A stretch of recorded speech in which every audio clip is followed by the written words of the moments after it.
اعوذ باللہ من الشیطان الرجیم، بسم اللہ الرحمن الرحیم۔ السلام علیکم، میں ہوں ثنا نور اور آپ دیکھ رہے ہیں میرا چینل وظائف کامل۔ آج ویڈیو لے کر میں آپ کی خدمت میں حاضر ہوئی ہوں، وہ ہے درود پاک کے کچھ فضلیات اور احادیث مبارک، اور ساتھ میں ایک سچا واقعہ۔ ایک شخص تھا اور اس کی عمر 62 سال ہو گئی۔ وہ گجرانہ والا گھنٹہ گھر کے پاس چاول کی ریڑھی لگایا کرتا تھا۔ سن 1970 سے وقت گزرتا گیا، اس کی شادی ہوئی، اللہ نے 2 بیٹیاں عطا کی، اپنی حیثیت کے مطابق ان کی پرورش کی۔ دونوں بچیاں جوان تھیں، لیکن اس کے حالات ایسے نہ تھے کہ ان کی شادی کر سکتا۔ گھنٹہ گھر کے پاس ہی ایک مغل صاحب کی کپڑے کی دکان تھی۔ سن 2008 کی بات ہے، وہ اس کے پاس آیا اور کہنے لگا، صاحب مجھے اپنے دونوں بیٹوں کے لیے آپ کی بیٹیوں کا رشتہ چاہیے۔ وہ حیرت کی بات تھی اس کے لیے، مجھ غریب پر یہ کیسا کرم ہے، اس نے یہ کہا۔ خیر، گھر جا کر بیوی سے مشورہ کر کے ان دونوں نے ہاں کر دی۔ سال گزر گئے، وہ شادی کا تقاضا کرنے لگے اور اس کے پاس 10,000 روپے بھی نہ تھے کہ میں اپنے بچیوں کو رخصت کیسے کروں۔ بیوی کہنے لگی، آپ اللہ پر بھروسہ رکھیں، شادی کا دن طے کر دیں۔ ان دونوں نے مل کر شادی کا دن تاریخ طے کر دیا۔ 25 نومبر 2009 شادی کو صرف 7 دن رہ گئے تھے۔ وہ اتنا پریشان تھا، اب کیا ہوگا، شادی کیسے ہوگی، میرے پاس تو کچھ بھی نہیں ہے۔ مغرب کا وقت تھا، انہوں نے سوچوں میں غرق صحن میں بیٹھا تھا کہ دروازہ پر کسی نے دستک دی۔ اس نے اٹھ کر باہر گیا، دروازہ کھولا، سامنے ایک بارش نوجوان لڑکا کھڑا تھا جسے آج سے پہلے اس نے کبھی نہیں دیکھا تھا۔ اس نے پوچھا، آپ کون؟ نوجوان بولا، کیا؟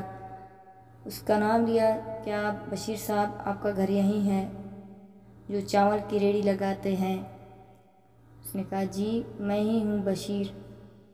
اس نے جواب دیا، کیا ہم اندر بیٹھ کر تھوڑی دیر بات کر سکتے ہیں؟ اس نے اس کے گھر کے صحن میں لے آیا، سوالی نظروں سے اس کی طرف دیکھنے لگا، اس کی آنکھوں سے آنسو بہنے لگے۔ بولا، میں کراچی سے آیا ہوں، 2 دن سے آپ کو تلاش کر رہا ہوں، مجھے بتائیں آپ ایسا کیا عمل کرتے ہیں کہ مجھے وہاں مدینے سے حکم ملتا ہے، گجرانہ والے جاؤ، ہمارے غلام کی مدد کرو، اس کی بیٹیوں کی شادی ہے۔ یہ سن کر اس کی آنکھوں میں دھاڑ دھاڑ آنسو نکل گئے، وہ رونے لگا، اتنا رویا۔ پھر اس نے عرض کیا، بیٹا میں تو بہت گنہگار ہوں، ہائے پچھلے 45 سالوں سے بلانگاہ سرکار صلی اللہ علیہ وسلم کی بارگاہ میں درود و سلام پڑھا کرتا ہوں، اور تو کچھ نہیں۔ وہ نوجوان رونے لگا، بولا، جن پر آپ درود پاک پڑھتے ہیں انہوں نے ہی مجھے بھیجا ہے۔ اس کے ہاتھ میں ایک باریک کیس تھا، وہ مجھے دیا، مجھے گلے سے لگایا، بنا اپنا نام پتہ بتائے مجھے مل کر رخصت ہو گیا۔ پھر وہ نہیں جانتا وہ کون تھا، کہاں سے آیا تھا۔ بعد میں انہوں نے کہا کہ باریک کیس میں نے کھول کر دیکھا، اس میں 30 لاکھ روپے تھے اور ایک خط تھا کہ آپ اپنی بچیوں کی شادی کریں، یہ مدد وہاں سے آئی ہے۔ اس نے کہا کہ میں نے اپنی بچیوں کی شادی بھی کی، پھر حج بھی کیا، مدینہ حاضری بھی ہوئی، اور آج میرا کاروبار بھی بہت اچھا ہے۔